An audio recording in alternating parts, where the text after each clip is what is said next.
Hello, hello, hello. We are live. I think so. How's How it are you going? doing? I'm doing great, Marcus. Thanks um, for inviting me again. I really enjoyed this live streams and looking forward to it. I do enjoy this too, and you're very welcome, of course. So, Adam, or the channel name in layman's term, he can't join today, unfortunately, but that's how it is. He has family over. Yeah, that's how it is. It's just us today, which is okay because we have great energy today. I think so. Sounds good.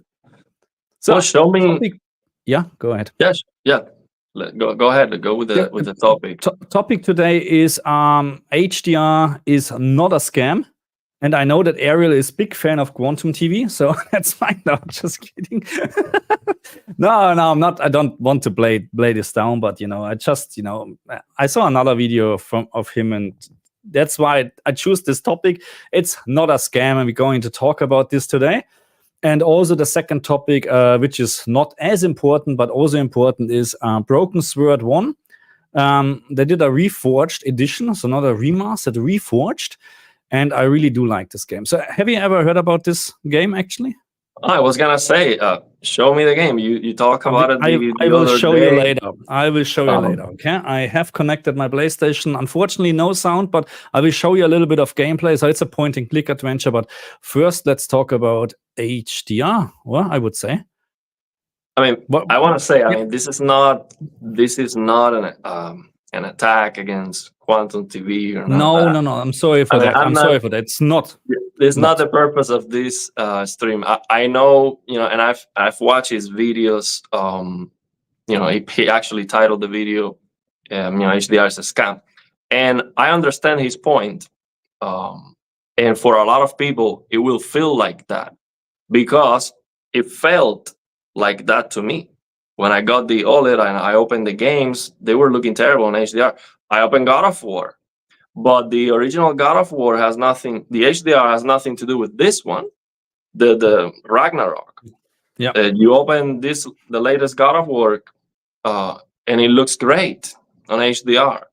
But the original one was like 10,000 nits. The contrast was so, too much. And everything is clipping, and the colors look wrong. The fire looks so weird because it's clipping. It's a complete mess. Yeah, there was no way to change it actually, or to set it up. No way to change it. Back then, there was no, the Lilium shaders, no HDR analysis tool, nothing. So you open that game and you don't know anything about HDR, and you're like, man, this looks bad. if this is what they're selling me with HDR, this is terrible. So yeah, I totally understand his point of view. Yeah, in some ways, HDR, which is supposed to be, an absolute, and which means basically you don't have to change anything. It's just you're supposed to get the creator's intent absolutely, perfect. That's not the way it actually is. You have to learn a little bit and tweak some settings to really get a good picture, and that's unfortunate. That's but the it's thing. what it is. That's the thing. We had much better. I fully agree. So the first God of War was, from gameplay wise, of course, very good, but in regards of HDR, a disappointment. And I don't even know why they put actually a slider in the game, because there was no way that you can actually adjust this in a proper way. It was either too bright or too dark, and then clipping. And as you said already, it was actually probably waste of talent or waste of money to put HDR in this game with 10,000 nits. The same with Horizon Forbidden. No, not Horizon Zero Dawn. Yeah, it was the same. It was the same. And I think they should go back to the original God of War and just apply the same, whatever, copy and paste what they did with this Ragnarok. And it shouldn't be that difficult. It's the same game, same engine, same developers. It should take literally a moment to fix that, and they should definitely do it. Yeah, that's the question. I have no idea how it would how it would work, actually, to be very honest. I don't know, to be very honest. If it's easy to fix or easy to set up. I mean, I would hope so, but on the other hand, I really don't know. If you can just add those settings or the HDR settings from God of War Ragnarok, I don't know. I mean, I'm not sure either, but I guess it's copy and paste.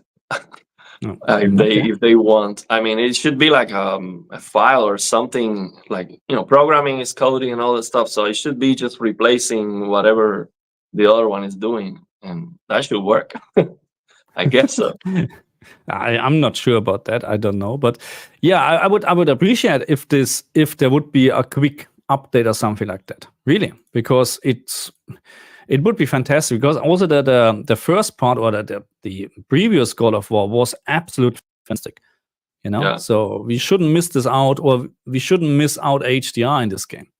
Yeah, you know what happened to me with the original God of War? I was playing it because I like to play Souls-like games, and I'm used to repeating a lot, losing and losing and repeating. I'm used to that, so I like to play the games on the highest difficulty, even when I'm not that good. I'm just used to losing a lot.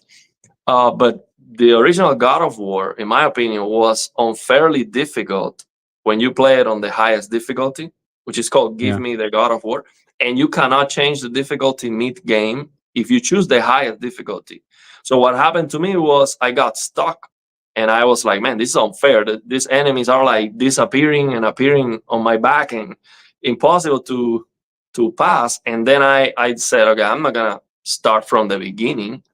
So I didn't, beat the game. So now the second part, I'm like, okay, I need to first finish the first one, because then I'm gonna be missing out on the story. Okay.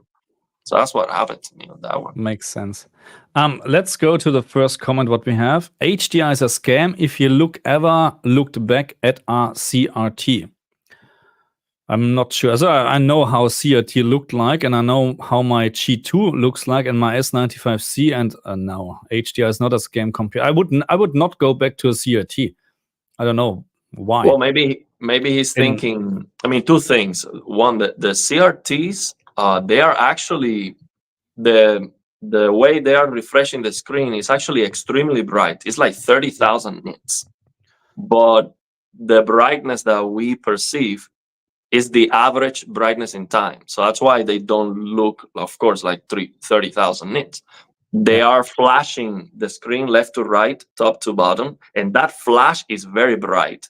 But based on the Talbot-Plateau's law, we see the average brightness in time. So maybe he's thinking about that, like, okay, yeah, we did have super bright displays on the CRT era, and that's true. And the reason why they could not just increase the persistence to give you more brightness is because maybe the screen is gonna burn in. Like if you don't do that super short flash, if you do like a longer, bigger one, it's gonna burn in. Because it's so bright, and that phosphorus layer, they do burn in. So maybe they could make an HDR display with that CRT technology, even if it's like technically possible. I don't know. Or maybe you're thinking about, CRTs have, of course, other qualities that we lost with sample and hold displays. So maybe you prefer to not have HDR but have better motion, because CRTs are trading those 30,000 nits or more for better motion. I would like to have both options. Of course. I mean, look, I think the brightest CRT back then, I think, was measured 220 nits full screen, which is not a big deal compared to nowadays. But the thing is, of course, if you have also a smaller screen, well, let's say it like this: you compare probably a smaller screen, 200 nits, and a very big screen with 200 nits. Maybe the smaller screen appears brighter. I don't know. Usually it should be the other way around, huh? But anyway, so maybe that's one of the reasons as well. And I fully understand motion, of course, is better. Well, 220 nits full screen for a CRT is crazy. It's a lot, because imagine you would have to, like, if that was sample and hold, which it is not, you have to multiply those 220 nits for like 16 or something like that. So just multiply that by 10. That would be like a 2000 nits HDR display, for example. It's more than that, but that would be, your HDR. But yeah, they instead they use that brightness to get better motion, basically. Yeah, and that's great. Which is fantastic when you play 30 FPS games. But even then, 30 FPS looked better actually on the CRT than OLED TVs, in my opinion. But probably because smaller screen. So Probably. yeah, but what happened with CRTs? They were never able to refresh so low. Plasmas do, and that too for this comment. HDR is awesome, but so are CRT and plasma televisions. So plasmas can actually do 24 hertz or 30, but CRTs cannot go that low because you get insane flickering. The flickering will be too much. It's not usable. But the problem with CRTs is that 30 FPS is going to give you double images. I mean, 30 FPS stutters, and it stutters because we don't have enough frames. So that stutter becomes motion blur when you get more frames. So 30 FPS will not look as smooth even if you have a very low persistence. For example, on plasmas, 30 FPS look better, or 24 FPS on movies. They look better, but they do not look fluid because 24 FPS stutters no matter what. Yeah. So yeah, you need more frames. And the other thing is, for strobing, CRTs and plasma, they are impulse displays. When you are strobing an image, you need FPS equal hertz. Otherwise, you get double, triple, quadruple images. So on a CRT, 30 FPS still looks very bad, basically. Yeah. Okay. I can't remember. I just know I played a lot of PlayStation 1 games on my 32-inch CRT back then, and I was happy. Yeah, for sure. I had a Philips CRT, and it was like 30, 32, something like that. I don't know. Yeah, it was 32, the biggest. I think 32 was it the biggest, or was the bigger one at some point? 30, or was 32 the biggest? I don't know. I don't remember. I can't remember. They don't get very big, those CRTs. No. So let me just quickly. So what do you guys think about HDR? So this one is a good one. Phil Johnson, why does ray tracing get more attention than HDR? That's a good question. But most likely because ray tracing you can use on any monitor, and HDR you need a special monitor. That's probably. I guess because to get ray tracing you have to pay NVIDIA. That's why. So it costs you money. So if it costs you money, it means it's profitable. So they're gonna advertise that more. HDR, NVIDIA doesn't care which display you're using to play the games. They just want you to have their GPU. So yeah, HDR doesn't get the attention it deserves, honestly. And the other reason why I think HDR, some people might think it is a scam or something, is because of the content. We see a lot of ugly things with HDR, like color banding. And I see, for example, when I see an HDTV test review, and he points an example like the sky of The Martian, for example, it has color banding. And he compares, okay, this TV is better or worse than the other depending on the processing. And yeah, if you're comparing the processing of that, that's okay. But in my opinion, the content should not look that bad. Basically, the thing is that movie just looks terrible. So I mean, if the content was good, it should look good on these TVs. It shouldn't look that bad. So yeah, maybe that's why. Thank you very much, Cyclone Lad. Okay. Howdy, love both of you guys. Always learned good tricks from you two. Been using plasma TVs for gaming tips, how to force games to HDR a lot, and always check gaming tech HDR setting. Thank you very much. Thank you very much, man. And I want to say that the reason why I like to, if the game doesn't support HDR, I'm going to force HDR, is because my TV looks better on HDR. Yeah. It's that simple. But you might have. So sometimes there are mini LED TVs or other technologies in the future that on SDR, they can give you all the brightness. And there are some people that they just want the game to look brighter overall, and that's it. So you don't have to go through all the things, you don't have to force HDR to get all the brightness if that's what you're looking for. Just keep it SDR and max out the brightness of your TV. And so in those cases, it might not make sense to force HDR. I have very I wouldn't say a lot, but few comments, of course, are saying SDR looks better. This depends on your screen. If you have a screen which can or cannot display HDR in a proper way, then I agree, SDR most likely looks better. And even on HDR certified screens like HDR 400 or HDR 600 certified screens, I would always recommend to go with SDR most likely, because it just looks better. But it depends on your monitor screen, of course. But I have also seen that people recommending, instead of using HDR, plain SDR and use the vivid mode and stuff like that. I mean, look, if you like this, go ahead, go for it. But this is so wrong. I even can't. I'm not replying to these comments anymore, because it's if you like this, just play it. Okay, just use it. But it's not for me. Okay, I like a proper setup picture. And that's why I'm here.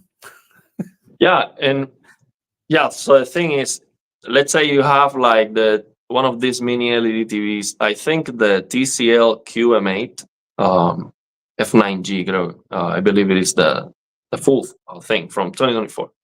That TV, I think it gets as bright on SDR. So maybe if you have two of those TVs side by side, and you have HDR on one of them and SDR on the other, maybe the SDR picture will look brighter full screen. It's gonna appear to be brighter, because when you max out all the brightness, maybe you get a higher overall brightness of the scene, right? But you're gonna lose a little bit of that HDR impact, because if everything is super bright, then it starts to lose the effect. The effect of HDR is that you have a picture that looks almost like SDR overall, but then you have those bright highlights, and that they pop. And they pop because the rest of the image is not as bright. But it is normal, it's human nature almost, that if it looks brighter, it's better. It's that simple. If you have two side by side and the SDR one is brighter overall, for someone who doesn't know, or that's better. It's like a song. You're listening to music, you change to the next song. The next song is louder, and intuitively that's better for us. That's how humans work. So maybe that's why some people might prefer SDR, because they can get more, that. I know what you mean. So SM wish that HDR was plug and play like consoles, and I agree. It should be like that, but nothing is plug and play anymore. We had this years ago. I had seen a comment here. I'd like to put this up here. Fezzy, HDR is a scam. All it does is gives brighter whites and darker blacks, but it mutes colors to look washed out, and most monitors lock you out of settings when you're in HDR 1000 mode, like my Alienware. Okay, first of all, he's partial right. With it just gives you white and brighter whites and darker blacks, but that's an issue from the developer or art designer or graphic designers, because they're not using the BT 2020 mode. And then the muting of colors is not because of HDR, it's because of your monitor, because of OLED. If you experience the QD OLED from Samsung, then you have a complete different opinion, actually, in my opinion. So it's a difference. Like, day and night. I mean, your Alienware should be a QD OLED, if I'm not wrong. Huh? So it shouldn't mute the colors at all. So I don't know. Maybe you are used to very vivid colors in SDR mode, and I would say maybe you don't know how it should look like, which is hard for a computer game. We never know how it should look like. But I think you get my point. So it's muting the color. So on the LG G2 here in the background, it's very obvious when you play HDR games and you have very bright HDR colors like orange, red, and yellowish, or green as well. You can see they're actually not as vivid or colorful as in SDR. But this is because how WOLED works. That's how it works. It can't provide those colors in full luminance. It doesn't work. So the QD OLED, on the other hand, no problem at all. It looks much better on those TVs.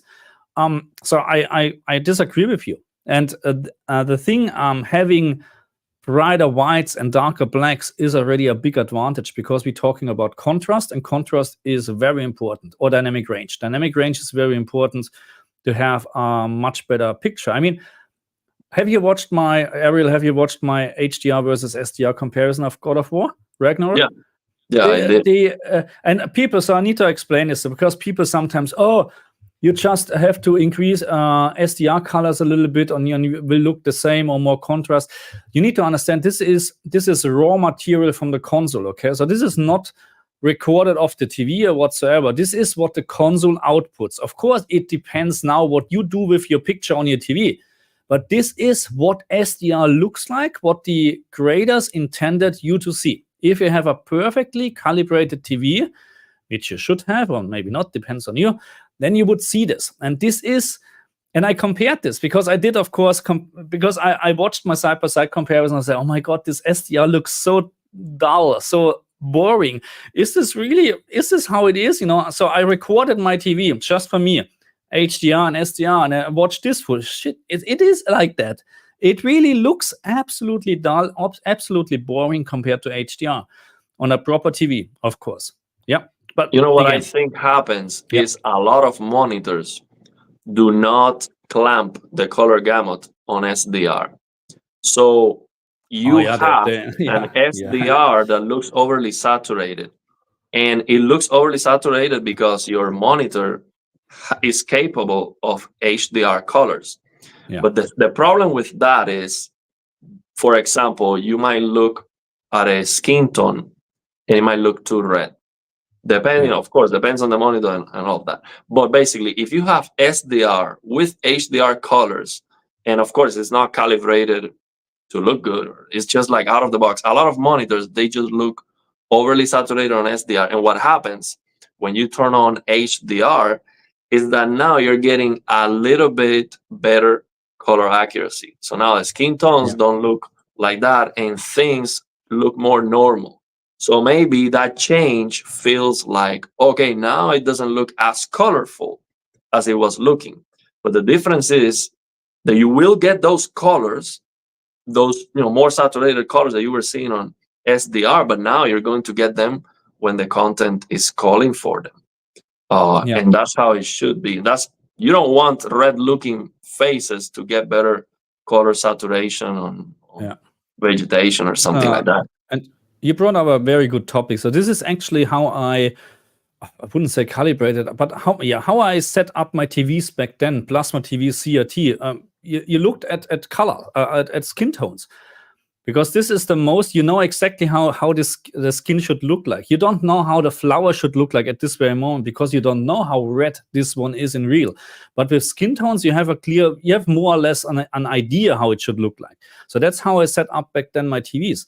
And my plasma TVs and all the other OLED TVs. And some people, my friends or whatever, they didn't like this because they said, oh, it's why does it look so fade or grayish? And I said, what do you mean? Look at the mirror. That's how you look.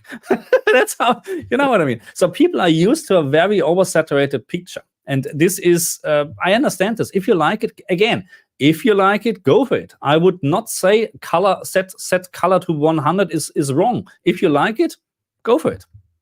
Well, and myself, I have to say, for example, my plasma TVs, they usually have a mode that's more accurate. that has a reduced color gamut, and then it has a mode that goes beyond SDR colors, because plasmas, they can go beyond the SDR colors. And I like more that mode. And it looks more colorful, it looks better, but the skin tones look overly saturated, and they look kind of red. The thing is, when I'm playing games, it's not a big deal to me, and I much rather have all the capabilities of the TV. Now, it would be better if I had, the ability and the calibration controls and the instruments to make the skin tones look natural, and then make everything look super colorful. The rest of the things, but I don't know how to do that. I don't have the so I agree with him. I don't know why we always saw this monitor here as well. That's a Pixio HDR monitor. On the edge for watching HDR on this monitor. But also, he's right. As soon as I'm using the HDR mode, everything is locked out. There's no way I can change the colors. Nothing at all. I understand to a certain point that you shouldn't change contrast and brightness when you're in HDR mode. But what about my grayscale? What about my colors in general? Why is this locked out? I don't understand this. This is a software option, in my opinion. It has nothing to do with hardware. So, yes, I mean, I watch almost every review of all these OLED monitors from Monitors Unbox. He does a great job. I think he's the best reviewer for monitors. And yeah, it is crazy. I don't understand either why most of the monitors, they lock all the settings. When it comes to settings and calibration controls and all of that, TVs are so much better than monitors. Absolutely. It's not even close. And nowadays, to be very honest, if you get a high-end TV, even the mid-range TVs, there's, in my opinion, if you don't like the best picture, there's no calibration needed anymore. You use it out of the box. They are very, very good nowadays. Yeah. But monitors are not. When I'm using this monitor here, I calibrated this actually with what's the name, with a monitor file, So I forgot with an ICC profile. Yeah, ICC. Thank you very much. But it's not possible for HDR. Yeah, and when I'm using this with HDR, it's so bluish, it's so terrible wrong, and I don't understand it. There's no way you can correct this, and that's why I understand why some people maybe say, "Oh, HDR looks not good." Yeah, because your monitor is not capable, or they did a terrible job with pre-calibration. Let's say like this. Okay. But you know what might be a solution, or at least to improve it? You can, with reshade, you can have a picture as a test pattern. So you can basically insert a picture. So when you open the game, you can display that picture. So you can have those pictures you need to use your instruments to measure white balance and all of that, and then adjust the RGB levels with reshade using your instrument. And that's like a profile you're gonna use for all the games. And then when so basically the monitor is gonna look messed up, but you might fix it when you open the games with that reshade. So you mean with reshade you can have, because ICC doesn't work for HDR. It looks like it doesn't. I can't set it up, or at least I'm not able, because as soon I'm trying to do HDR calibration with an ICC profile with the right program, the program doesn't know what HDR is. It just messes up everything. Okay, SDR works flawless with ICC, but you're talking about reshade is then a layer over the. It's creating a separate, let's call it ICC profile, which has nothing to do with ICC. So what I'm saying is, when you have the option with reshade to have, for example, how can you calibrate? I don't know how to calibrate, and I don't have instruments, but I guess you need like a square, white or something, so you can measure, not right? Yeah. So you can have that as a picture, and when you open the game, that picture is going to show you. So basically, if you change on reshade the RGB levels, and you have calibration controls on reshade to do it at any level you want, at any percentage of the grayscale, basically. So you can have as many pictures as you want, and you can open them. and you're gonna change the RGB levels with the settings of reshade. And with your instrument, you're measuring if that's right or not, right? So once you tweak the RGB levels, that's a shader that has the settings. So when you open the games, you don't need the test patterns anymore. You're just going to use for any game then. Yeah, because for any game. But it will just be applied for games, obviously, because it's for games. Yeah, the rest of the things are gonna look messed up. Yeah, unfortunately. But again, I don't understand why they're creating, or why are those options grayed out. All what I need is actually the RGB values. That's all what I need. And of course, color option would be great, but in regards of colors, the monitors are pretty good nowadays. I wouldn't say perfectly calibrated, but they can at least show sRGB almost to 100% or DCI-P3. So this should be fine, but RGB values, it's a must to have, actually, in my opinion. Yeah, I spoke with someone who likes to do reshape presets and all of that, and he showed me he actually puts the test patterns, what I'm talking about, on the textures of the game. So, for example, he was showing me Spider-Man. He would put on a wall of the game, he would put the test pattern right there. He's like using the the colorimeter or whatever to change the stuff with a white balance of that. I don't know how to do that, but I think it might be cool because you do have your colorimeter and all of that, right? Yeah. That's good. So you can just connect it and point it to the screen and see if that's right. Yeah. So I mean, that would be super cool. I would need to check this out, actually. I mean, it's a shame that it doesn't work on Windows, because I'm not gaming on this monitor, so I would need it actually for Windows and stuff. But it is at least some sort of solution. But again, it's just annoying, because first of all, I don't understand why we have under SDR, most of the monitors I saw so far, they're not looking that bad when you have SDR. But as soon you change it to HDR, it's terrible. It's terrible. It's not even comparable with our mid-range TV, to be very honest. It's just terrible, and I don't know why. Yeah, they have terrible EOTF tracking on the reviews. I watched from Monitors on Box. You see the EOTF, and the monitor is either crushing blacks or it's just overbrighting everything. I don't understand. Why is this so hard? Because they don't give a... I don't know. Anyway, let's hear Dan. Man, HDR is such a headache. Erased blacks, overbrighten midtones, ruining the contrast, horrible color banding, clipping and highlights. How often does a game not have any of these issues? I'll play God of War Ragnarok. God of War Ragnarok is really a great example for reference HDR, in my opinion. It's actually, I said this in my video, it's actually, I think it's not the problem from the game, because I think this was also probably made from SDR, because when you look at the very dark corners, you can't actually see any details. So but it's the same in SDR. Okay, so it's a very, very dark game, but also it looks like it's not very detailed on the very low end from the gamma.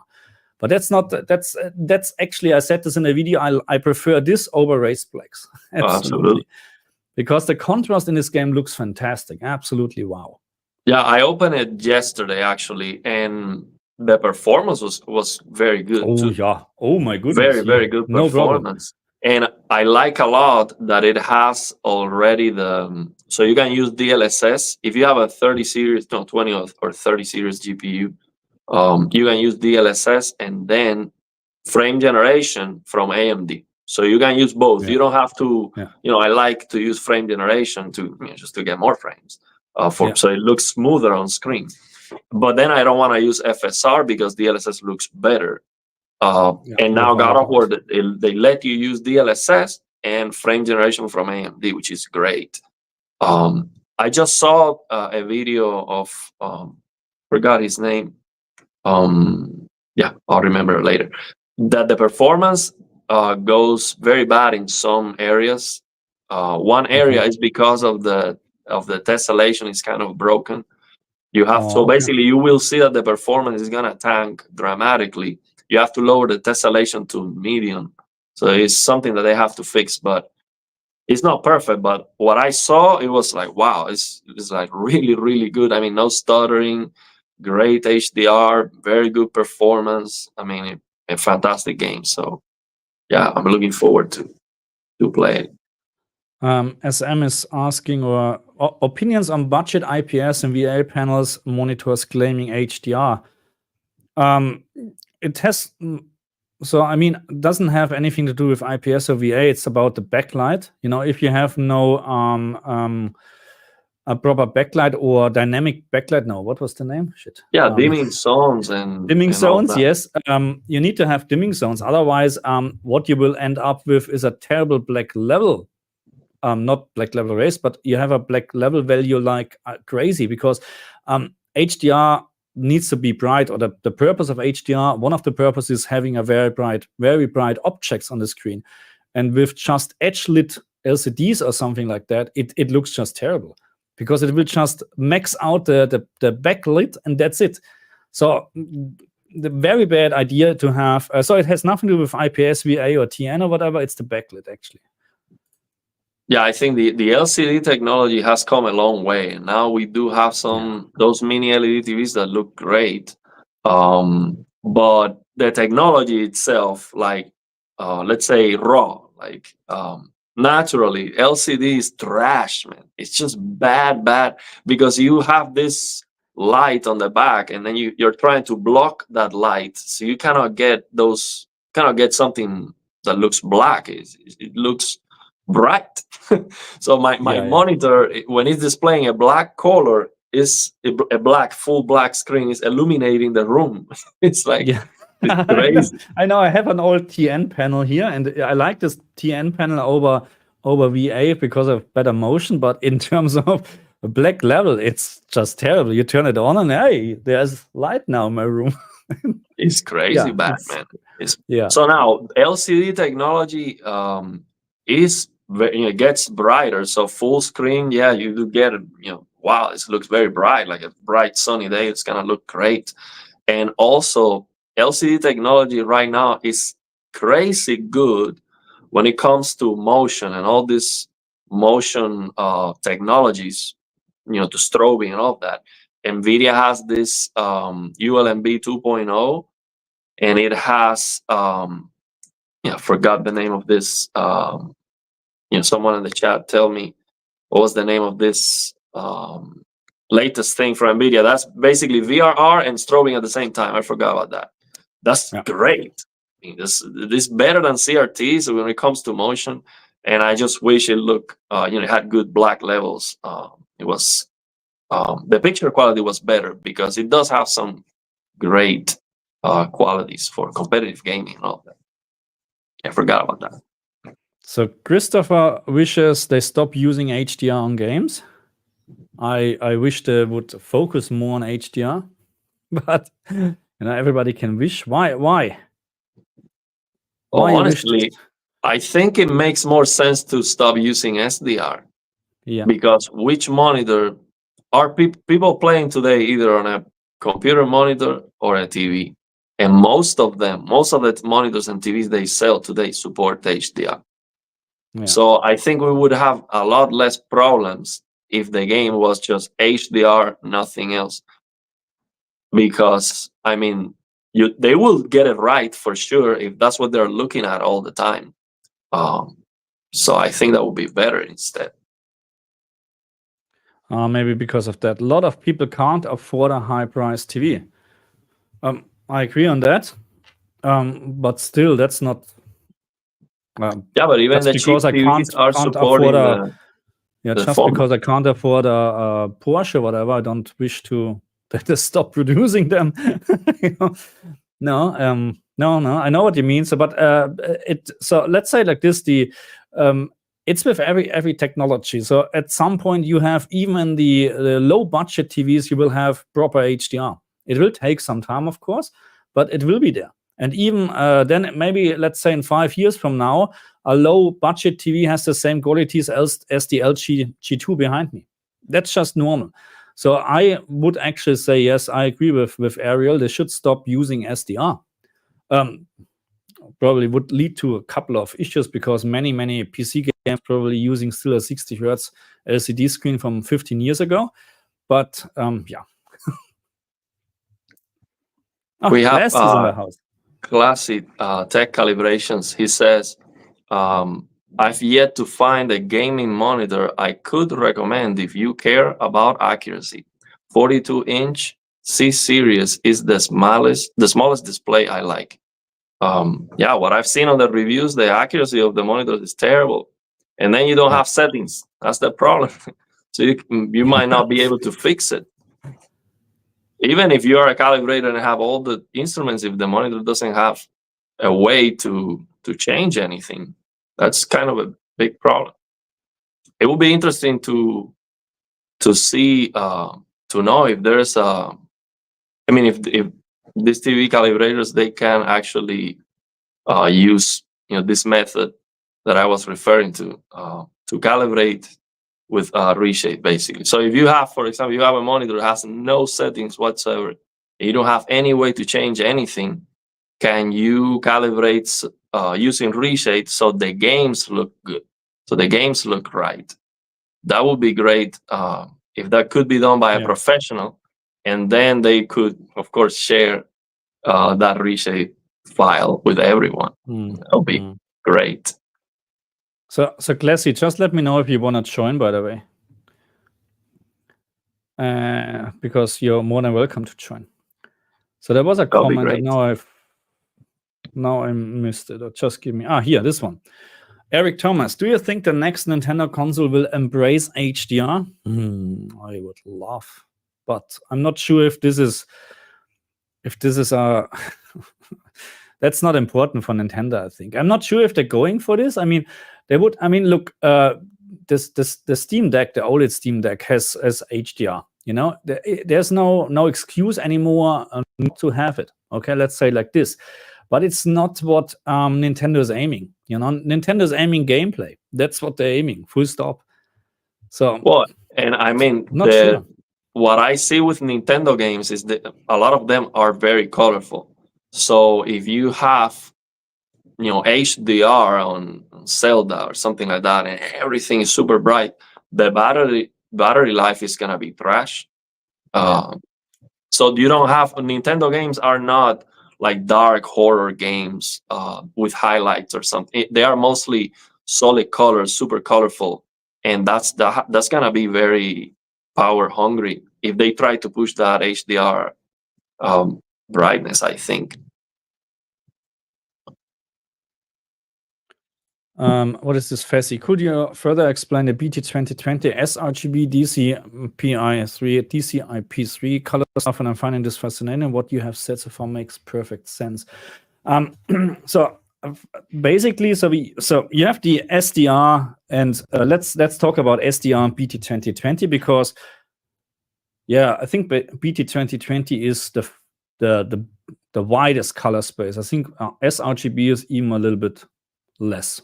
I might be wrong on that, but anyway, so we're talking about BT2020 and let's say SDR because that's the most common actually what you have. So okay, that's what the HDR standard says. So most of the games or movies are actually, or especially movies, are mastered in DCI-P3 as far as I know. They're not using the BT2020 color space, or very less. So, and movies, okay, or series or whatever. When we're now looking at games, it's SDR basically, okay, what they're using, because they're not making any effort actually to increase the color space. And I made this, or I said this very so many times actually. So just because a game does not support BT2020 colors in the HDR mode doesn't mean it's a bad decision, because you can produce, and I think HDTV proved this already, you can produce so many colors and natural colors in the SDR range that there is no need for most of the time to have HDR color space. That's how it is. So the only game what I know what really supports BT2020 in a very big way is the Crew Motorfest. There was one level or one racing track. It was very colorful, and I showed this in my video. It was full of BT2020 DCI-P3. Almost no SDR at this very moment, but then different track, just SDR. Okay, so it's really about, so you can't, and we need to understand BT2020, if you now would display all the colors what you had in the, or what you have in the SDR mode, suddenly in the BT2020 color mode, in the wide gamut range, you will have oversaturated colors. Okay, so this is also something what we need to consider. So again, BT2020, we need this for certain colors, especially when it goes into very darker colors. I have the feeling it's using more BT2020, but most of the time, believe me, you're absolutely fine with SDR colors most of the time.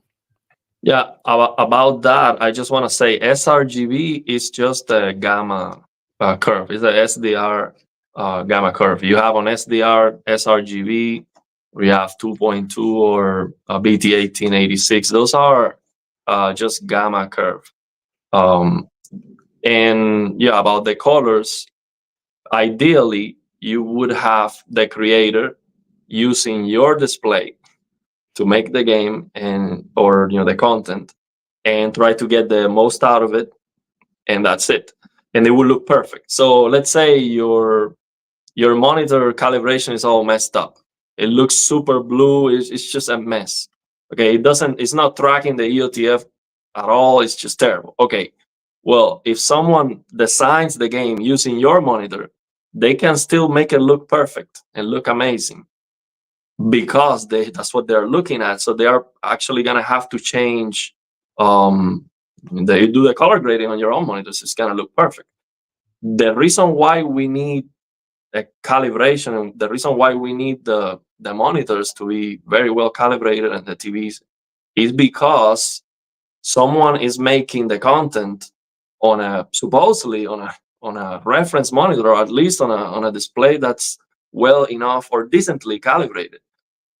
So they are expecting from people to watch that content on a display that's also decently calibrated, so they can see the same or something similar to what they designed. That's why we need calibration, why we need accuracy, because if I design something that looks blue and it looks purple on your display, then that's not, we don't want that. Yeah. So I can't pronounce his name, but he's asking, does Windows Auto HDR default to 1000 peak, or can it go higher on brighter displays? As far as I know, it's 1000 nits. Or is it? Oh no, this was Xbox. How about Windows? Yeah, the Auto HDR default and Windows 10 too is like 1500 nits. Okay. I don't know why, and I'm not sure if they changed that. But now we have in Windows 11. And by the way, if you care about HDR, I highly recommend you just change to Windows 11, because yes, yeah, I know it might be inconvenient and all of that, but yeah, it's just necessary right now to get all the stuff for HDR. So on Windows 11, we have the HDR calibration app that creates like an ICC profile, and you can change the brightness to whatever you want. The problem is the games, for some reason, Auto HDR is like maxed out at 1000 nits. So what I'm saying right now is that on that HDR calibration app, you have a test clipping pattern that you have to basically increase the slider until it disappears. And if you do that, and depending on your display tone mapping, you might be selecting 3000, 4000 nits, something like that. The games, for some reason, max out at 1000. So what can you do about that? Use RTX HDR. With RTX HDR, there is also a cap, but I share a mod for RTX HDR that you can basically type in any brightness you want. So with that mod, you can select the brightness that you need depending on your display tone mapping to get all the brightness of your display. So that would be my recommendation for Auto HDR, or you can use Reshade, Major Paint the Cactus add-on to Reshade, and then type in the brightness you need. But Auto HDR, for some reason, is maxing out at 1000 nits. So yeah.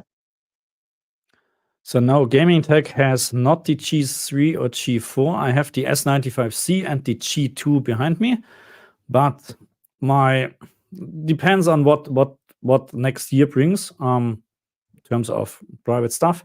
I'm planning maybe to upgrade my G2 or my CX to the G4.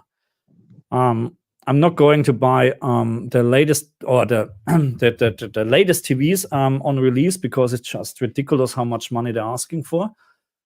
And the reason why I didn't go with the G3 back then, because I thought, that's still what I'm thinking. The improvement from G2 to G2 to G3 is not worth the money. But G4 is a different story with all the new options. Yeah. But let's see what G5 brings. Let's see. Yeah, I hope they come out with this new blue phosphorescent fluorescent thing fast, and hopefully they can LG can eliminate that white subpixel. But I don't think they're gonna do it, because what I'm thinking is, if red and green are already phosphorescent and as good as they can get, and they just get the blue brighter, you're not gonna get it better than QD OLED for green and red. I mean, we don't have better than QD OLED for green and red right now. So why would just improving the blue allow them to remove the white subpixel? I think they're just gonna make it brighter, but it's not gonna be better than QD OLED. But I wish they can compete with QD OLED when it comes to performance, after eliminating that white subpixel with the new blue thing. Because I like how the screen coating and all that looks on the LG better than the QD OLED. Yeah, but that's a thing. They can do it on the QD OLED as well, the same screen coating. That's definitely the thing, because if that blue, the QD OLED, what it has on the back is like a blue backlight. I mean, it's not a backlight. The OLEDs are the blue ones. So if those blue ones get improved, I mean, the QD OLED that's the biggest improvement that's gonna happen. So I don't think LG can compete with QD OLED if they eliminate the white subpixel. Dagny is writing, there should be a video done of the best HDR games of all time, so that majority of gamers are convinced of native HDR compared to SDR. So every year I'm doing actually the best HDR games for this year. So check out, I did already, I think, 2 or 3 videos about my personally best HDR games. Not necessarily yours, but my. And check it out. But I should, if I would have more time, I would also do the worst HDR games. Maybe I should the Hall of Shame. The Hall of Shame, like Starfield and Co. Why not? Yeah, that's a more interesting list. But there's a lot of them. Maybe it's gonna be tough to. There's a lot. Okay. Can we maybe just let me go to, here's one question from Dan. Marco, speaking of color accuracy, was your G2 too green out of the box in filmmaker mode? I has made a video on this. Yes, it was too green. This was, I think it was the same as the CX out of the box too greenish, and the G2 as well. I'm not sure about G3 and G4 if they changed it, but according to Glassy and KG and a lot of other people, the G4 has a lot of improvement, not just in accuracy and stuff like that. So overall, yes, but there is. Was it too green or was it too purple? I can't remember.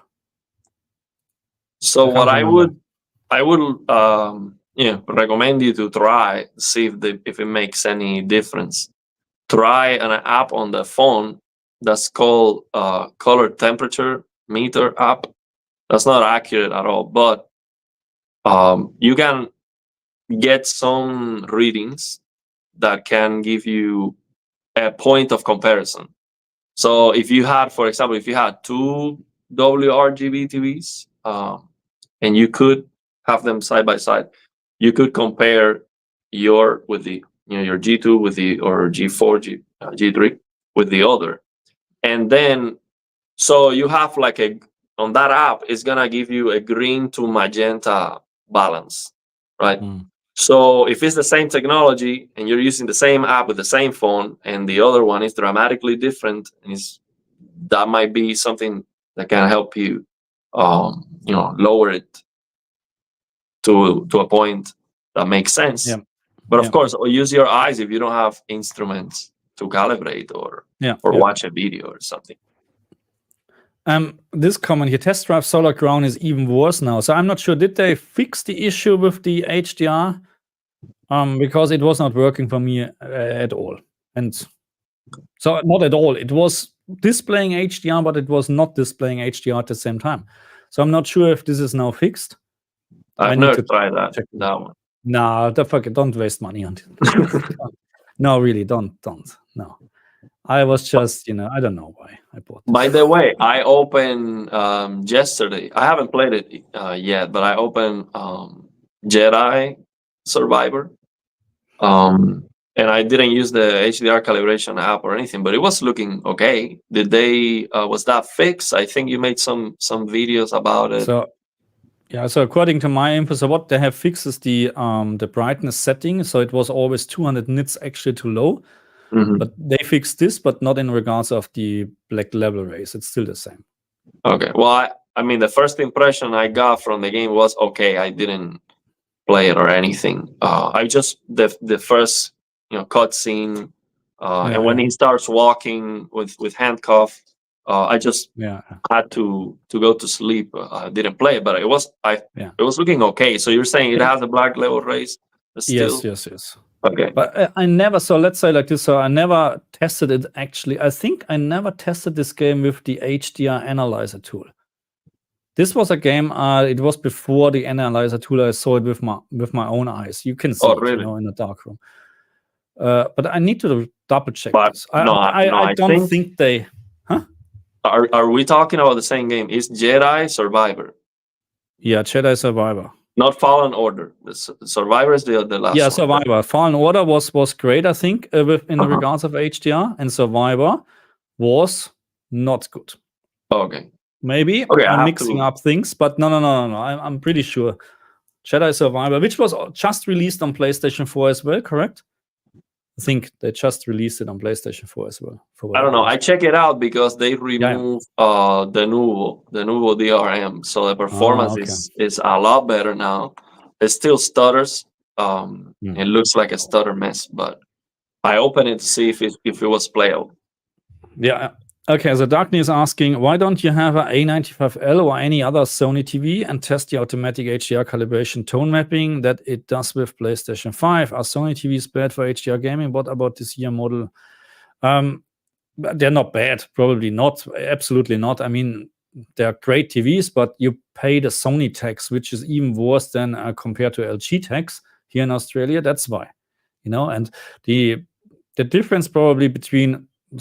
So, and if someone would ask me actually what to get in just for gaming, I would still probably refer to LG G4 with all the gaming feature what the TV has over other TVs and the low input lag. I think Sony is still not very, very good in the regards of input lag, if I'm not mistaken here. I would like to have an A95L for sure. No. Tell Sony to send me one. I'll test it for you. Who doesn't? Yeah. So Survivor, the newest Fallen Order was the old again. Yes. I have a HDR edition. Then you are exactly on the right stream today. So, but I would like to, because we talked now an hour over HDR. I have a second topic today. So, and maybe we're now losing a lot of viewers, but Broken Sword was released in a reforged edition, which is something different compared to remaster, apparently. But anyway, let me just add this one here. So I bought this game actually on the PlayStation 5. It's released, I think, even on the Switch, and I don't have sound for this, unfortunately. If you have a second camera on StreamYard, you can't have sound for whatever reason. They should change this actually. But this one, and if you haven't tried this, if you like point-and-click adventure, so that's a point-and-click adventure, Monkey Island, Indiana Jones, something like that. So this was the game what I played on the PlayStation 1 back then on my CRT TV, and I loved it. I remember this. I think I was 14, 15, something. It was released 1996, I think, the game, if I'm not wrong. And I know exactly how it was. I was coming home from school, and the whole thing I was just thinking about was continue playing this game.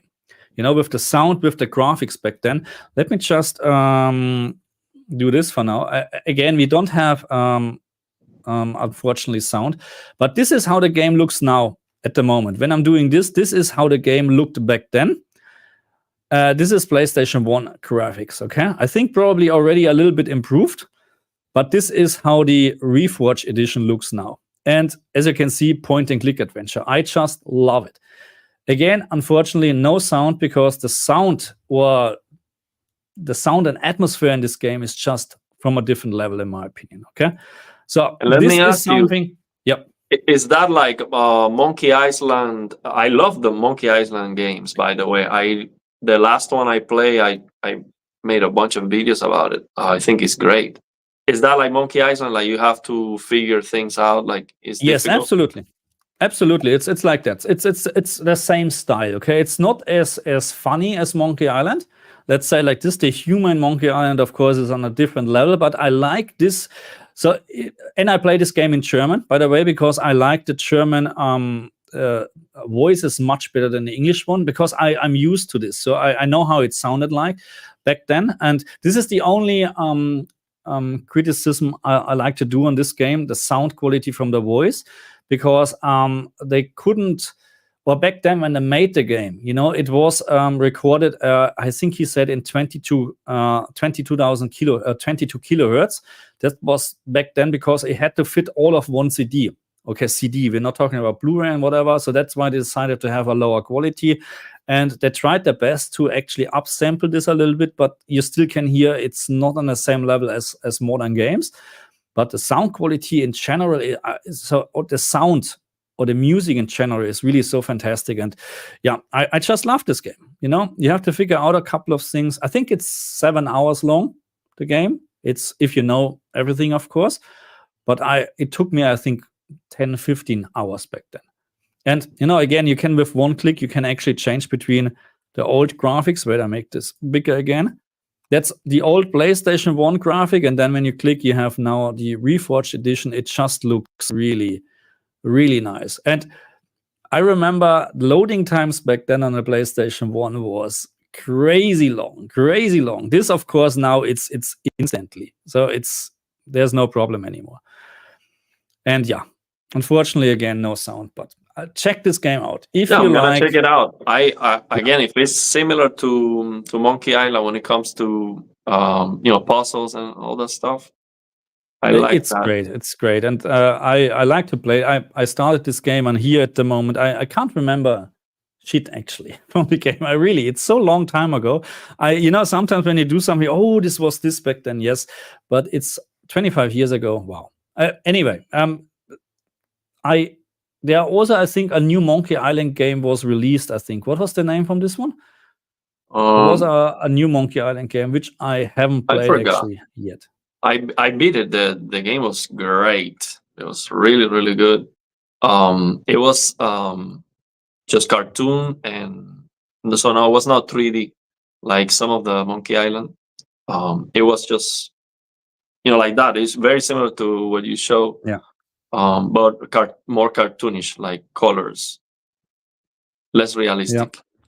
So this one is a remaster. They call it Reforged edition. It's a remaster. It's not a sequel or whatever. It's the first part actually. It's Broken Sword 1: Shadow of the Templars, the first part. And I hope they're doing this with the other parts as well, especially 2 and 3. I'm not a big fan of at some point 4 and 5 or whatever. 5 was, it's not the same. You have seen everything, at some point it's enough. Let's say like this, okay? But the first part was just wow, absolutely fantastic. Yeah, the game I recently recommended was Thymesia. You're not gonna like that one. Okay. That's one of those games you have to repeat the same boss like 300 times before you can beat it. But it's awesome. It's awesome. It's like Souls-like. It's the combat is very, very, very tight, very good. If you like Sekiro, you will definitely like that game, Thymesia. It's just too short. It's the only criticism I have, but it's great. Yeah. So Classy made one good point why probably I don't have Sony as well. Sony ignores metadata and uses dynamic tone mapping, resulting in double tone mapping, and highlights look wrong a lot of the time. And he should know it because he's doing this on a professional base, calibrating TVs and stuff like that. This is probably not the only or one of the reasons I wouldn't have a Sony TV, but if you like, I think nothing beats LG in terms of an HDRG, LG and HDRG in combination in terms of correct HDR picture, gaming HDR picture. But let me see if I have this, if this clear, if Classy can reply. So what that means is that, for example, if you have 1000 nits, so you're saying it's ignoring metadata. So how is doing dynamic tone mapping? I think I heard HDTV test saying that it never. So for example, if you are using a logo, so when HDRG in on the LG TVs, the logo disappears once you get to the point once you get to the target. I think I heard HDTV test saying that the Sony is never, the logo doesn't disappear. I think until 4000 nits or something like that. So what that means is that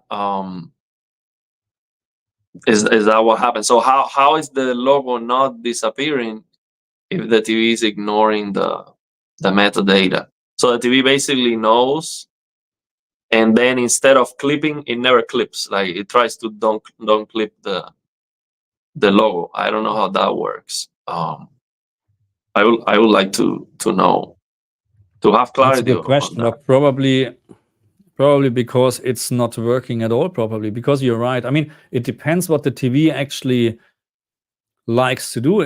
Because PlayStation 5 goes up to 10,000 nits, correct? The same as Xbox calibration app.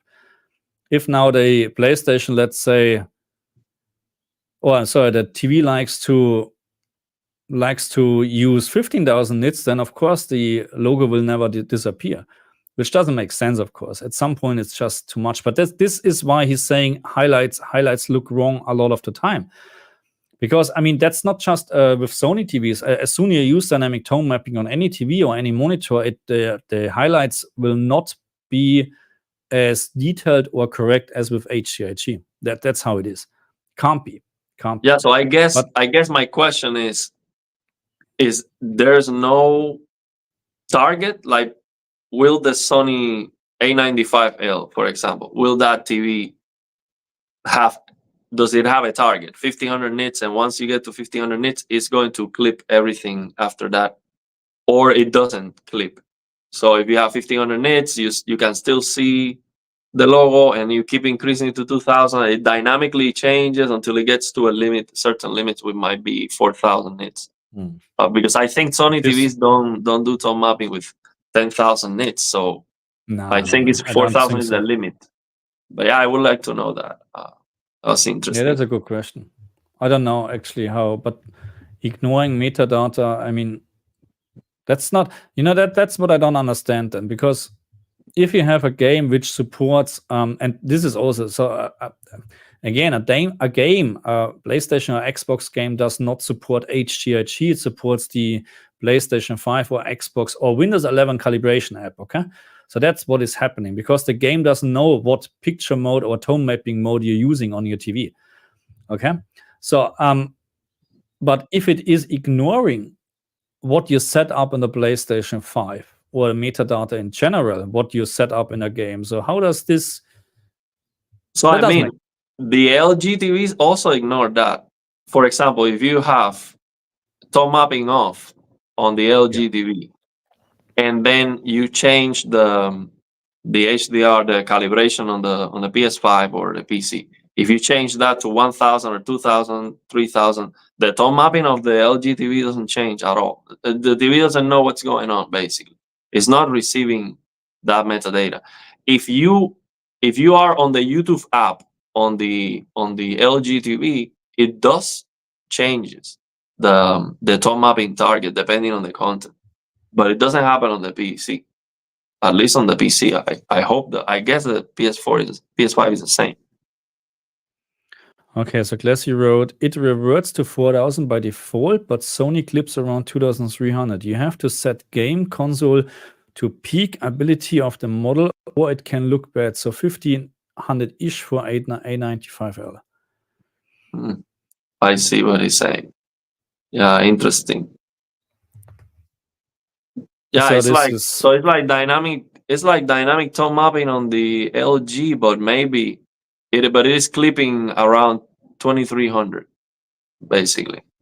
So he's saying you have to set games and console to like 1500. So because maybe if you set it to so basically what he's saying is if you set it to, if you're using the PS5 and you're increasing that thing until it disappears, you're doing too much. You have to do a way before that, and you need to know where is that point, which it should be like around 1500, so it doesn't look messed up. So what he's saying basically, if you set up your calibration where the logo disappear, it's gonna look maybe washed out or too much. You have to do it way before that. So that's not great. No, that's not good. That's what. But for just refresh my memory. When you do with the LG, it's around 4000, 3800, 4000, I think. What I have seen with dynamic tone mapping on.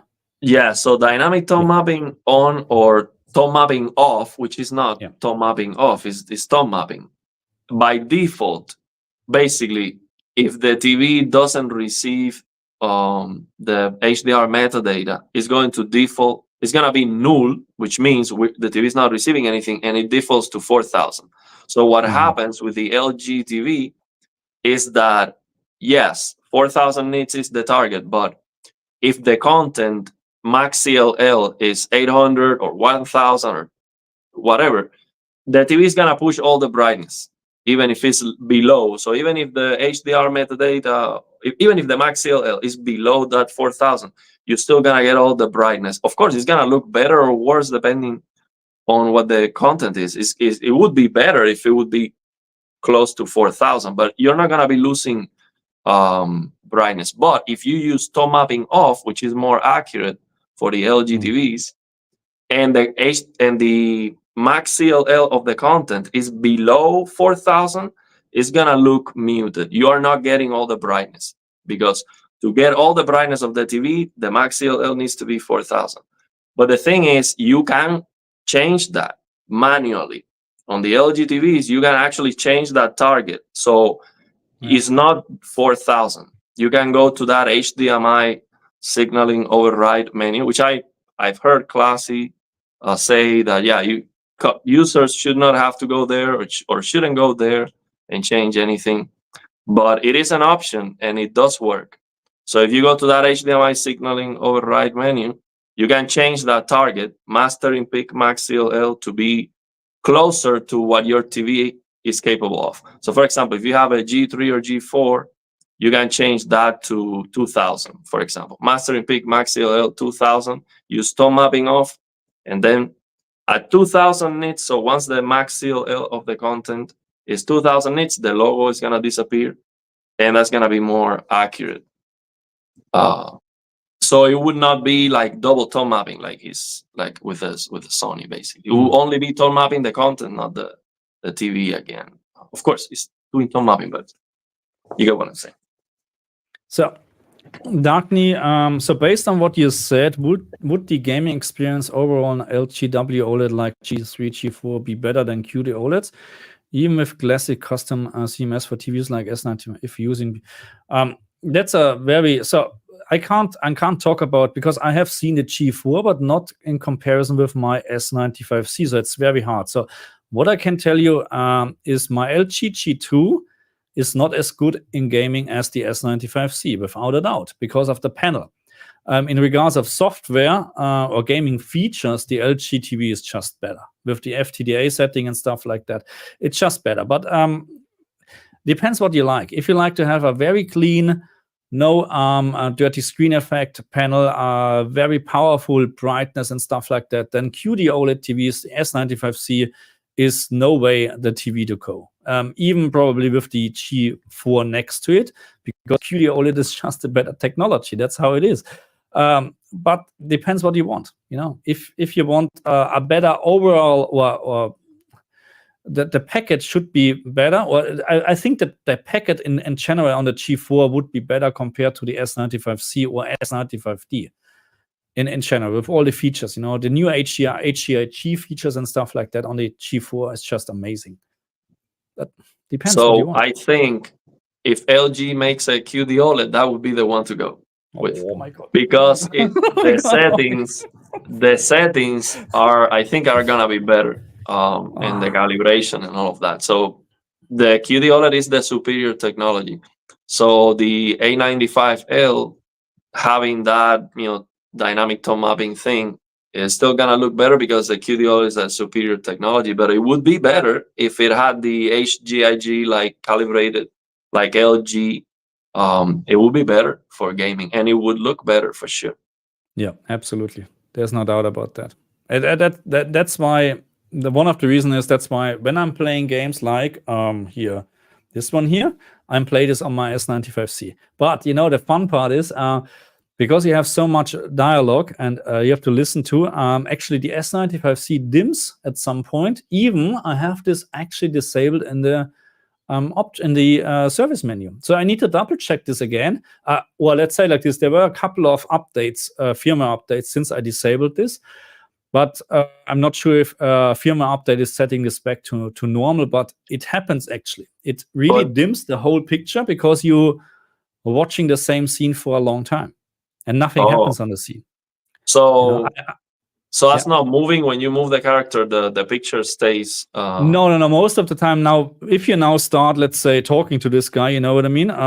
It can be a long conversation, 5-10 minutes, depends what you have to ask. And then you look at the same picture all the time. Nothing is moving, just maybe the subtitles or whatsoever, but the S95C dims. And at some point you just realize it. Oh, that's actually dim. But then you just press whatever, just quickly the option menu, and the picture is bright again. So I need to check this again if this is actually now disabled. I think I remember the reviewers mentioned that FOMO. I think he mentioned that Tech with KG or Classy. From some of them, I think, or all of them actually mentioned that even if you disable that, you still get some dimming.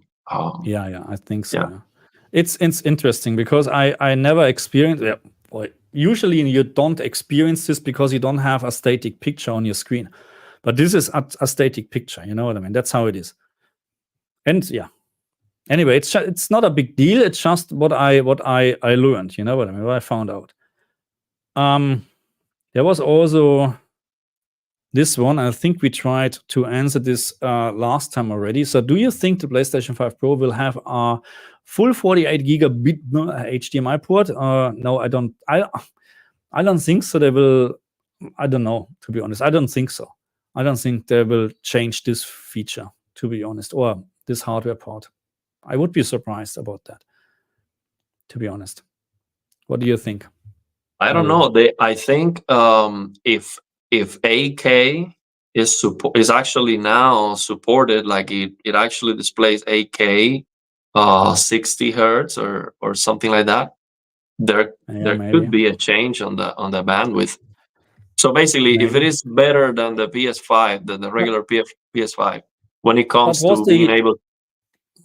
So was there never an option on the PlayStation 5 to output 8K on an 8K screen back then? I don't think so.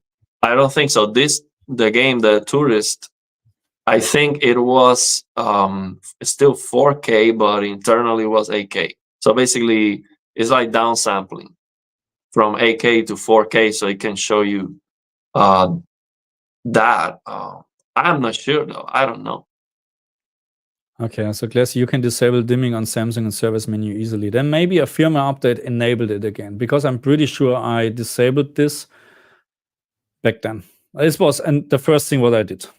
So You basically, shouldn't do this, okay? Don't so go that to shouldn't be service menu. happening then. So if you disable that on the service Look, menu, there was a lot of firmware updates with Samsung during the time I'm using the TV, and which none of the firmware updates, by the way, broke the TV, so they learned the lesson probably. But maybe one of them disabled or set it back to the standard value, maybe. Maybe, but I think I remember from a FOMO stream or something like that. He was showing the dimming, and I think he was saying even if you disable the dimming, you still get that. But yeah, if that's the case, that's great. By the way, I was gonna make a video. I'm gonna do it when I have a chance. There was an update on the color control app. This app on the PC that allows you to go to service menu, all that, to disable the dimming on the LG TVs without having to go to the service menu. So on the LG TVs, it doesn't work anymore with the service menu. They locked you out on all the TVs, as far as I know. Yes, but the real service menu is still there, and you can access to the real service menu with this app. Or if you know how to do it with the remote control or the code or whatever it is. Yeah, I see. Yeah, I see. FOMO doesn't use the service menu, but I don't know who it was or where it was. But yeah, it doesn't matter. I don't remember it right. But the important thing is that you can actually disable that dimming on the Samsung TVs. Yeah, I think I saw it somewhere that we are not recommending to do that. Okay, we are not recommending to do that. Oh yeah, I don't say that I recommend it, but I say that I would do it for sure. I would do it. Yeah, I need to check this again, because again, it's not annoying, because I mean, if it is disabled since a long time, then this was the first time I actually experienced it. So it's not a big deal. Usually you would probably never see it. Well, what I want to try with this new update with the color control app is, if when I change TPC and GSR on the service menu, if it doesn't register on the log, because the service menu has a log that registers all the changes. So technically you can void your warranty if you disable that, and then a technician checks the log or whatever if they do that. But I wonder if you don't have to access the service menu because the app can change that. I wonder if that doesn't register on the service menu log at all. If that's the case, that would be great. But it's still changing it in the service menu. So it is, but it is not accessing to the service menu at all. Like they're saying that you just change the setting and it's changed, but you don't have to go into the service menu. I don't know. I'm gonna test that. That would be great. And by the way, with the color control app, you can also now change Samsung TV stuff. They added Samsung. So all the Samsung lock settings and all of that are now available with that. I mean, not all of them, but a lot of those lock settings and things you want to change, you can do it with the color control app. So I would, maybe I need to try this one instead of service menu. Service menu is always very, very, I have sweaty hands when I'm using the service menu. Yeah, for sure. I mean, you just, take advice from someone who knows, or, be sure what you're going to do on the service menu. You shouldn't just go and say, hey, what does this, what does this do? Why is my screen black now? No. No. But yeah. That's a question for you from Dan. Dan says, Ariel, I observe more color banding on my C2 when using RGB on my PC with HDMI 2.0 GPU compared to YCBCR 444. The LG OLEDs use a lower quality chip for 2.0. Have you tested this out? No, I've never even tested YCBCR 444 because I thought RGB was the way to go. But how can I see that difference? That's the thing. It is hard to tell the difference from RGB to limited, let alone for that. Yeah, I have. So I made a video back then on the CX with about color banding in the game Hitman 3 on the PlayStation or Xbox. I can't remember. And I clearly showed. So this was just recorded with a very bad handy mobile phone camera back then, very old video. Because I was shocked, because in the RGB mode, so so you need to watch the video, please. But there was a big difference between, I think it was RGB and YCBCR 420. So 420 is actually the worst quality what you can have, but it showed no color banding, no color banding at all. And I was surprised about that. And I think it has nothing to do with the PlayStation or whatsoever. At least that's what I think. It has to do with something with the TV. And I have on my G2 the same experience. As soon as I'm using RGB in combination with my, and in general, RGB shows more color banding than YCBCR 420. I don't know if it's because of compression, something like that, because it can't display color banding, because maybe the source is already delivering color banding to the TV, and because of 420 it's just compressing the signal and it can't show the color banding anymore, or is something else going on? I'm not sure. But also I have experienced way less color banding or almost zero color banding on the S95C. So again, the S95C has without a doubt the clearest panel I have ever seen and played on. Full stop. Yeah, it has a better native gradation. Yeah, but that's interesting. I don't know why, but if you basically it will be good to try. If you see a game that has a lot of color banding, try limited and see if that fixes the color banding. Are you asking me, Glassy? I think I can buy 2 G4s here for the shipping costs, probably. But yeah, no, just send it. I take it. No worries. Thank you. No, how much?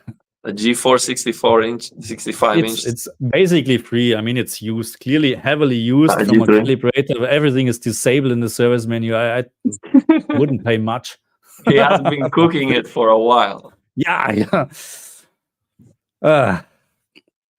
Okay. What do we have? It's already sold to beam me up, Scotty. Bloody hell. Okay. Damn it. What is this here? Bruno George Moraris. Actual wide gamma usage is rare in games, correct? Which is strange since most realistic surfaces are outside of Rec 709. Yeah, I think it's I don't know if it's lazy again, or they're just they don't want to.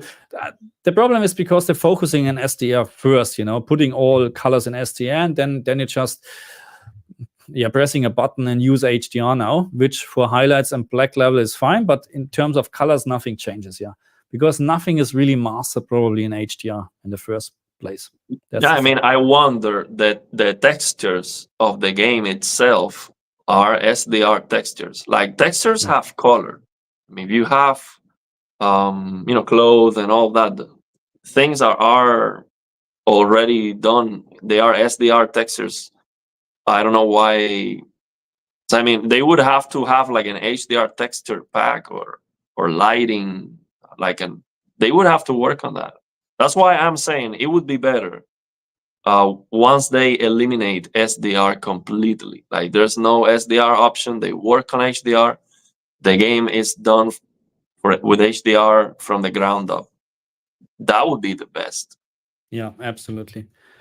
I think Gran Turismo 7 is targeting 8K on PlayStation 5 Pro. That's fantastic. That's exactly what I was waiting for, that we're finally getting 8K.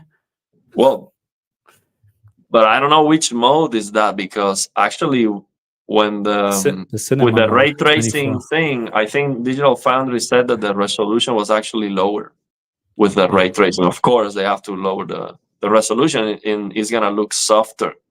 Actually. I mean, what does targeting 8K actually means? It's during gameplay, it's 1440p, and you go to the menu, it's 8K. Is this targeting? I mean, the only way is if you have an 8K TV, is going to upscale to 8K, but the internal resolution is going to be a lot lower than that. It might be 4K. You can upscale from 4K to 8K. I can upscale from 360 to 14K, no problem. You know, that's probably what some people also don't understand. Just because you have a 4K screen or 8K screen, you don't have 8K, you know, or 4K. It's always the internal resolution is important, and this is targeting 8K. What does it mean? Yeah, we target it. No, we failed to target it. I mean, for example, with your GPU, you have a 4080. You get an 8K TV, and DLSS performance is internally 4K, but because you're using DLSS, that's going to actually upscale up to 8K. It's gonna look a lot better than 4K. And the performance is not going to be terrible, because with your GPU, you should do that well enough, at least for 60 frames. The thing is, those 8K TVs are very expensive.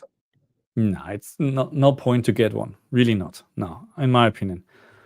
But I don't know. So Claire said it's new, just 200-hour break in and calibration, and he's already selling it, so he doesn't like it. No, probably he just needs room for the new TV. That's how it is. Yeah, 200 hours is new. I think mine has like almost 4,000 hours. Oh yeah, it would be interesting what my CX has actually. My S95C doesn't have that much. The LG G2 runs all the time. But there's a new panel. Anyway, do you have the G2 with that moving background all the time with that? Oh no, just for now. Oh, okay. But usually there's a screensaver on if nothing happens. But this is also a good screensaver. Yeah. What is this? We missed probably the real question. Is your Red Dead Redemption cinematic HDR instead of game HDR? Yeah, cinematic is not good. Yeah. Put it to game HDR. That's like SDR looking. Yeah, absolutely. It's limiting. I don't know why they put this in. By the way, cinematic HDR? By the way, I haven't been uploading a lot of videos lately, mostly because I'm playing Red Dead all night. I'm very close to the end of the game. I mean, the game is good. Unfortunately, I have to say, very close to the end. I'm not gonna spoil anything, but I was getting a bug where the cloth was flickering and the hair was flickering, like disappearing and appearing. I'm like, why is this? This is crazy. And then I look at the fix, like how to fix that, and you have to change your clothes, of course, and you have to go and take a haircut. So it loaded it's gonna load the textures or whatever it is. Yeah. And I'm like, I'm too far away from the barber shop, so whatever. I'm gonna play the last mission like that, or one of the last missions, and then it was so distracting, man. What a shame. You're like taking out of the experience with that thing just flashing and disappearing. So, I mean, I don't know how they missed that. It happened in chapter 6 of Red Dead. It's terrible. Okay. So, look, that's how it is. Anyway, Marcel is asking, my LG 27 OLED monitor doesn't have HDR. Is it possible to do this with software? I would say no. Because let me tell you this. Someone sent me the pictures of that. I mean, might be a different one. You might not have that one. It was one of the first 27-inch LG OLED monitors. Someone sent me a picture of the service menu with Days Gone, and basically when he was changing the peak brightness of the game, the monitor was changing the tone mapping. He showed me the proof, and I actually posted that on a community post, all the pictures he sent me. On the service menu, you have like a 400 nits, a 600 nits, I forgot, like 800 or 1000, different tone mapping targets. And the monitor was receiving the metadata from the game, and it was changing the tone mapping accordingly. Now, which one is the best? The best one, I think it was the 600 nits, the best looking one, because that's closer to the actual peak brightness of the monitor. So it would be better to do the tone mapping there. But what I mean by that is, maybe if you have a game like Forza Horizon 5, maybe, that has a logo that disappears. You have a peak brightness slider and you have a logo that disappears when it clips. Maybe if you're trying a game like that on one of these monitors, you go to 600, the logo disappears. But then you keep increasing it, and then suddenly the logo appears again until you go to the next clipping point, because the monitor is actually changing the tone mapping, and you don't know where to go. I think that would be interesting if someone has a monitor like that and does more testing, because I think that's one component we are missing from the reviews, from the monitor reviews. Is like, okay, here's the monitor, yes, EOTF tracking, that's all good, but what is the tone mapping of the monitor? What is the brightness you need from the game, the peak brightness you need from the games to make the monitor look the best? Is the monitor changing the tone mapping, receiving or not metadata from Windows? So that part of the review, I think, is actually the most important, because that's how you are actually going to know how to use the monitor properly, or So So Banda is asking us, saying, "Hello Marcus, I still do not know what the correct calibration is for the S95C to play on game HDR basic, because every time clapping or clipping differs between game and game." So first of all, if you use PlayStation or Xbox, Xbox is quite simply, when you press all the 4 shoulder buttons on your PlayStation 5 Xbox controller, then you can you get a little menu, and you can see actually what you set up, the values. And my S95C, the 65-inch version, is 1800 nits with the game basic HGIG mode. So it's still not proper HGIG in my opinion, but that's how it is. 1800 nits, I think, or 1850, something like that.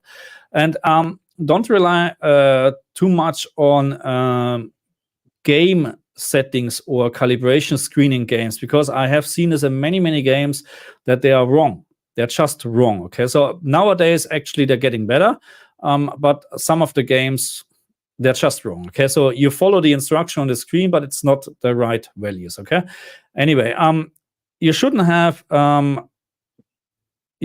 different clipping or settings in each game. It should be always the same. Okay, if you have let's say S95C 65-inch, and there's a value or option in the menu where you can set up, let's say the maximum peak brightness to 1800 nits, then that's the right value. Okay, if of course the game is supposed to do the right thing with this value, as we have seen in the Star Wars Outlaws before the patch. Even you set this to, let's say, 1000 nits, the game was just outputting 800 nits. They changed it now because of my video. No, of course not. But because they had a little bit of backlash, probably because of that, or I don't know, maybe really because of my video, I don't know. But this is something to consider, okay? But your S95C should have roughly around 800 nits maximum. 800 nits for the settings in a game, okay? Not real maximum peak brightness. Interesting. I didn't know that. So it's like 1850 where the logo disappears. Yeah, it's 1800. I think between 18 and 2000. It depends on your screen or whatever as well. But that's what it is. So it changes depending on the panel itself. It depends. I think there's the size as well. I think there's a difference. Yes. Oh, the screen sizes are different. Yeah, I think so. There was some. So I have 1800, and this is what Classy back then had on his S95C 65-inch as well, I think. But I'm not sure if he mentioned this or KG, that he had different values on different TVs. But also, of course, it depends, of course, what setting you use, because as soon you turn on dynamic contrast enhancer or whatever on the TV, it's a different story again. So I'm always calibrating with all the options off, and then it was 1800. Okay, which is not HGIG then. because on the LGs you have C1, CX, C1, C2, C3, C4. They all have HDIG, and 800 is what they are, calibrated to hard clip. And it doesn't matter if the actual peak brightness of the CX is like 650 and the C4 is 810 or something like that. Like the calibration is done to hard clip at 800. So it doesn't matter the actual brightness of the TV. Of course, it matters. It's gonna look better or worse. But when it comes to you changing the settings, it's not like because your CX is 750 and then the C4 is 810, then you're gonna have want to set it up to 650 or 810. You still want 800 because that's how it is calibrated. Yeah. So there was also just give me a second. Someone was asking or whatever that the S95C is oversaturated in a BT 2020 mode. So I can't find this anymore. But if you have an S95C, I would actually recommend to use the following setting. And I'm not quite sure if I did this actually in a video, but maybe I did. You made a video. You showed the settings book. You go ahead. I mean, yeah. So I'm using. So this was a recommendation from Matt back then and from Classy as well. Use the BT 2020 color setting or mode. So you can go to colors and you can instead of auto adjust or whatever the name is, you can choose you can change it to manually, and then you choose BT 2020. And the first thing what you will notice is buff colors blowing up. But then you go to the color setting and you change it to 15 or 18. Classy, help me out. Was it 15 or 18? Because the standard setting I think is 25 in HDR mode. Mm-hmm. Well, yeah. So yeah. You decrease it, and according to Matt and Classy, it's very close then to a calibrated picture. Okay, of course not perfect, but I'm using this, and I love the picture. I absolutely love it. Again, I can't remember if it was 15 or 18, but again, if you like it more with 15 or you like it more with 18 or you still like 25 with the BT 2020 setting, go for it. Okay, it's just not accurate anymore. Okay, let's say it like this. But didn't you change also the white balance? So I think you show on the video some RGB balance. So this is for the movies. I think I'm not sure if it was for gaming as well. I can't remember, to be honest. But Matt shared back then with me his calibration settings for the S95C, and I gave it a try. And I was I really liked the picture. I'm not sure if I changed also or showed in the video also the gray level settings or all this stuff. I'm not sure anymore.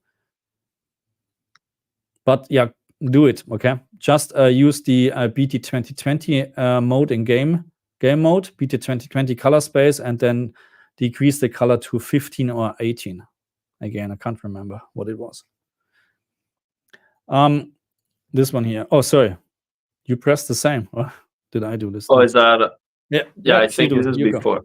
Yeah, Bimov says, I just pick up the C4 and it is not bright enough for HDIG. How is the G4 with HDIG on look? Well, if the C4 is not bright enough for HDIG, then the C1 is trash. The C4 is supposed to have, it's supposed to appear brighter. Was it 1000 nits maximum peak brightness? No, it's the same, but because they are like allowing, it depends on the tone mapping, due to ABL and all that thing. What they're allowing to release more brightness full screen based on the processing. That's just them letting it, go brighter. So it should appear brighter in comparison with the CX, C1. The C4, actually, I saw a side-by-side comparison between the S90C and the C4. And the C4 sometimes appears to be, have more brightness, more like a higher APL, the average picture level. Yeah, so the C4 is actually very close or on the same level as my G2 in terms of peak brightness, 950 to 1000 nits. Already. So the HGIG on the C4 is 1000? The maximum peak brightness. So I don't know what the setting then is on the PlayStation 5 or Xbox. I'm not quite sure about that. But the C4, according to I thought it was still 800. No, I think I don't have this because I actually made this Excel sheet or whatever with the peak brightness of the TVs, and I'm pretty sure the C4 was, I put this in the same row as my G2 because of the peak brightness. I'm pretty sure about that. I might be wrong now, but classy. Yeah, 1000 nits on C4. Yes, I'm right. Oh, okay, nice. So it should be actually, look, with HDR to dark, that's the problem. So if you come from an LCD with 500 nits SDR peak brightness, and you always use 500 nits, and then you go to a C4 or even G4, and you use HDR, it is dark, yes, but it is accurate. That's how it is. Yeah, so but I think what might be happening when you get a new WRGB OLED, because it happened to me, out of the box, it might be crushing blacks. It will the first 50 hours for sure. So the problem is when you're crushing blacks, you get that impression. Even if it's bright, you get the impression of, oh, this is not bright enough because you cannot see well. So what I would recommend you, if that's the case, is give it one click to the black level. So from 50, get it up to 51, and then go to the do a 22-point calibration and go to the lowest code value on HDR. So then you are going to increase the RGB values a little bit. So I would do 5, 5, and 5. Then go to the next code value, and then do 4, 4, 4. Then the next one 3, 3, 3. Then the next one 2, 2, 2. Then 1, 1, 1. If that's not enough, then do a little bit more, and that's what I would recommend you. That's going to give you more visibility near black, and if it's crushing, that might fix the problem. So give that a try. That's what I do for BFI. When I use BFI on my C1, it gets darker. So that's how I get more visibility near black without having to change the game with reshade and doing other stuff. Yeah. So I mean, yes, I wouldn't recommend to do that, and the reason is because I know that after 50 hours, or maybe, I think 50 hours or whatever, there's no problem with the black level crush anymore on the OLED TVs, and then you have raised blacks when you put it to 51. But this is something what you can do from at least on my C1. Maybe it might be different with another LG. 51 is the highest before you lose the perfect black. So if you go 52, then yes, the pixels turn on. But on 51, you still have, at least on my C1, the pixels don't turn on at all. Okay, so I have, so CX and G2 is 50, clearly. I'm pretty sure about that. And the other thing, and the other thing that I experienced was, if I do a 2-point calibration, and then I increase the low part, I increase it in 5, I get black level rays. It's very hard to tell. But if I do it with the 22-point calibration, I don't get that black level rays. I guess that is because it's better, of course. I guess that is because the 2-point calibration is increasing from the very bottom of the grayscale, and the 22-point calibration starts. It doesn't start from the very bottom. It starts a little bit higher. So if you do a 2-point calibration, I would actually just recommend to change the highs, not the lows. Yeah. Just touch the highs, not the lows. That's what I learned so far. But a 22 calibration, of course, is much better in terms of accuracy, but it takes you ages to do that. And of course, beam me up, Scott. You're right. I honestly think HDR gets better when a panel can do over 1000 nits. There's no doubt about that. No doubt about that. And that's why I'm not sure if I'm, again, updating to the G4 or maybe waiting what the G5 brings. But then we're talking again about a lot of money, which I don't know if it's worth it. The G5, I don't even know what the G5 will bring. If it's just a little bit of an improvement over G4, it's no point to do that. No point. G4 versus my G2 would probably, yes, I would see a difference for sure. Especially with the options, the new HDR and tone mapping options is great. But I still probably have to pay $4,000, even it's a very good sale or whatever. Yeah, I wish these companies bring something different. Like what I see is all the companies. It seems like they are. There's an agreement. Okay, this year we're gonna get to 2,000, and then you don't see. I don't think that they are all trying their best. It's a business. They're trying to make money, and yes, they want to improve it so they can sell it. So they want just enough improvement so they can sell it to you. And but what I mean by that is like you have the same technology, WRGB or QD OLED. Then all the QD OLEDs perform about the same. Of course, it's the same panel.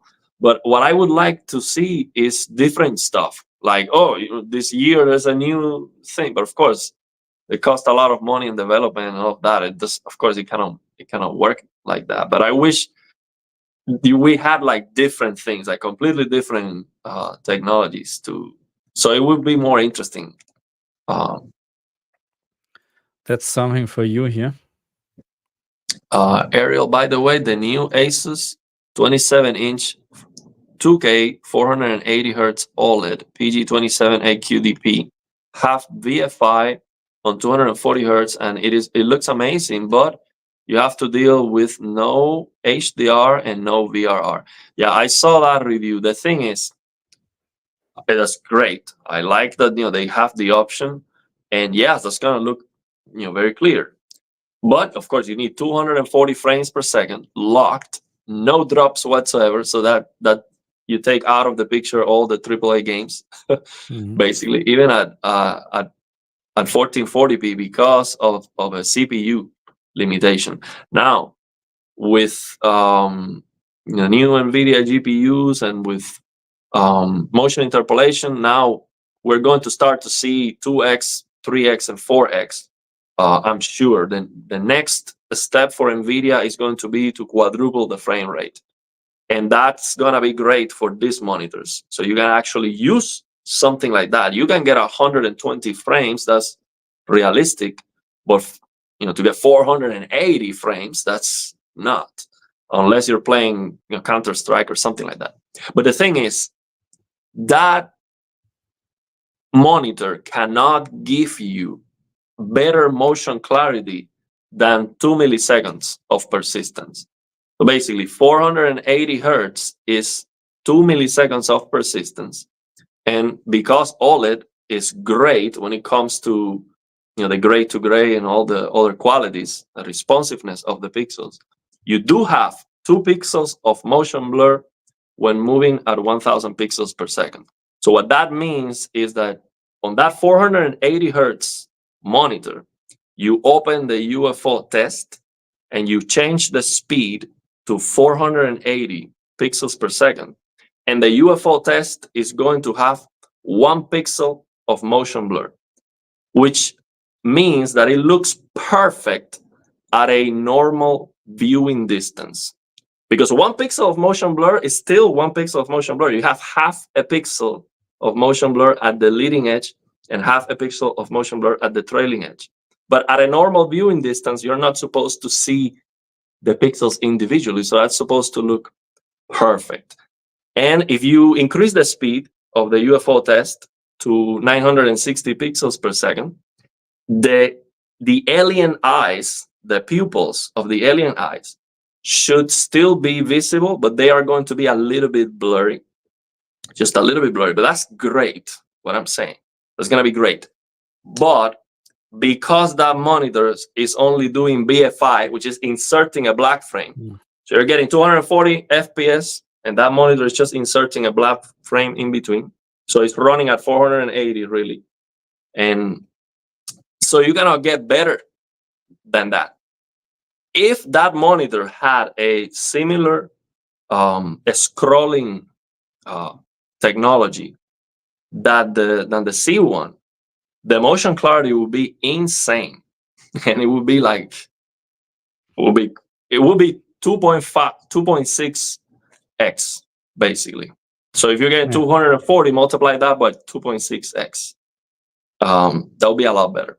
But yeah, it's not like that. It's just a lazy BFI. It's my point. It's just a lazy BFI. But it's great to have it, but it's lazy. It could be a lot better. Okay, so we're getting close to the 2-hour mark, which I always think it's a good time to stop a stream or to end it. We have maybe 2 more comments or whatever, like this one, still waiting to 10,000 peak panel to play The Last of Us. Yes, correct. And Horizon Zero Dawn, of course. And the first of the God of War, because then we can do a proper HDR review on it.